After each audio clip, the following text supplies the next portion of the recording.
आमे वर्तमान अच्छु बारंगर आडिशनल तहसीलदार जितेंद्र कुमार पंडा घरे एथिपाई आमे ठीक आसीचु जे जितेंद्र कुमार पंडा एबे विजिलेंस सेल रो ट्रैप रे अछन आपण देखुछंती वर्तमान आमे तांकर बड़गड़ स्थित जो 3 महला बिल्डिंग रहिछि से 3 महला बिल्डिंग रे अछु जो 3 महला बिल्डिंग रे वर्तमान विजिलेंस सेल पक्षरु रेड चलीछि ए रेड एथिपाई जे बाबूंको नारे आय बहिर्भूत संपत्ति ठूल करथिबा अभियोग आसी सेथिपाई 4 जन डीएसपी 7 जन इंस्पेक्टर 8 जन एएसआई एवं अदर स्टाफ माने मिसी वर्तमान रेड प्रक्रिया चलाइछंती पाखापाखी 4 गोटी जगार वर्तमान रेड करा जाउची एवं बाबूंकर संपत्तिर आकलन करा जाइछि। आपण विजुअल देखिले जानि पारुथिबे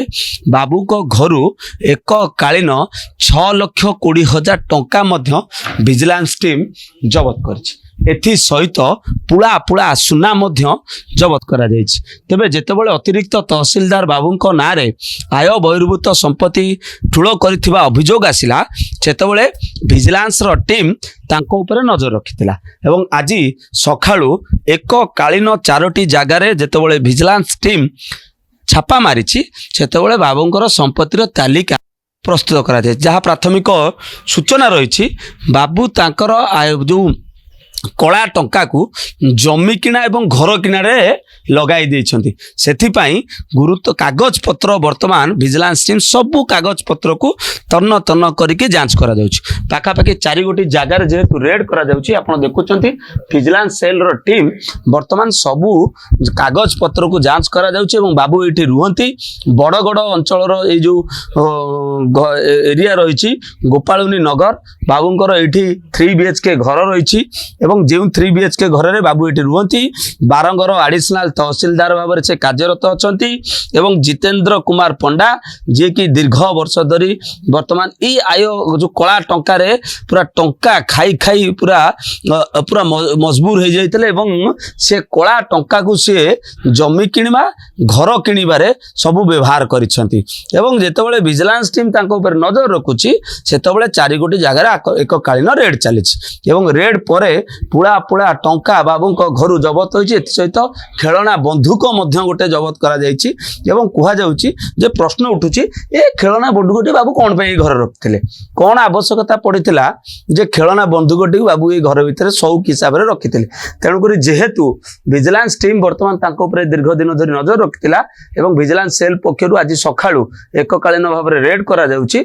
बाबूंकर एबे संपत्तिर तालिका प्रस्तुत करा जाउछि तालिका जेतले प्रस्तुत शेष होबो जे स्पष्ट होबो जे बाबू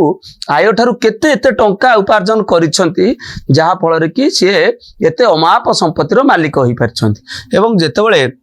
विजिलेंस टीम तांकर सबु कागज पत्र एक कालीन भाव में वर्तमान प्रस्तुत करुछि विजिलेंस टीम को गोटे समय लगुछि एवं बाबूंकर जो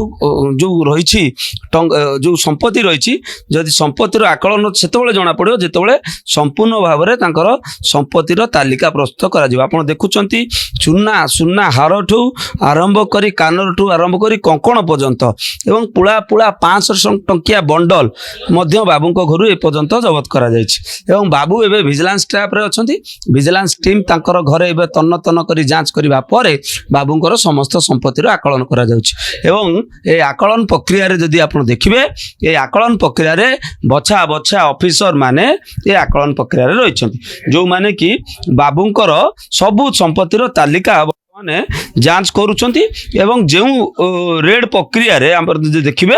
4 जन डीएसपी 7 जन इंस्पेक्टर 8 जन एएसआई एवं अदर स्टाफ माने मदर रहिछंती जो माने कि वर्तमान विजिलेंस रो सेल पक्ष रेड करा जाउछि एवं विजिलेंस रो सेल जो रेड करूछि ए रेड प्रक्रिया एभली भाबरे कंटिन्यू करा जाउछि एवं जेतेबेले सुप्रा संपूर्ण रेड प्रक्रिया सरीबो सेतेबेले स्पष्ट होबो जे बाबू केते टंका एमिति आय बहिर्भूत उपार्जन करिसंती एवं कुहा जाउछि जे बाली गाड़ी पास करिबा हाई गोड़ी माटी गाड़ी पास करिबारे बाबू टंका नउथिले तेणु करी बाबूंकर टंका खाई टिंको भली फुली जिबार केते दिनरु एभली भाबरे अभ्यास रहिछि एवं केते टंका एभली भाबरे बाबू आय बहिर्भूत संपत्ति ठूल करिसंती जहा वर्तमान विजिलेंस टीम जेतेबेले आकलन करिवो ता स्पष्ट होई परिवो। कैमरा पर्सन रतिकांत को सुभाष प्रधान ओडिशा भास्कर।